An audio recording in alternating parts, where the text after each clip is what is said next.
So for today's video, I'll be showing you how to make this super cropped long sleeve turtleneck top. Yes, I know it's a mouthful, but it is gorgeous. I used a vintage McCall 7931 sewing pattern. For the yoke, I tapered the bottom corners a bit so that there's some fabric to sew around the entire armhole, and because I wanted a smooth transition between the sleeve and the yoke pieces. Once you cut those out, you can sew the seam on the sleeves and the top shoulder seam on the yoke pieces.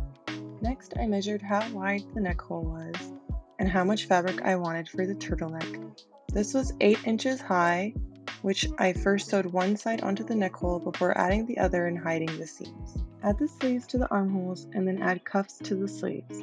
I measured my wrist and cut about 4 inches of fabric for the cuff pieces.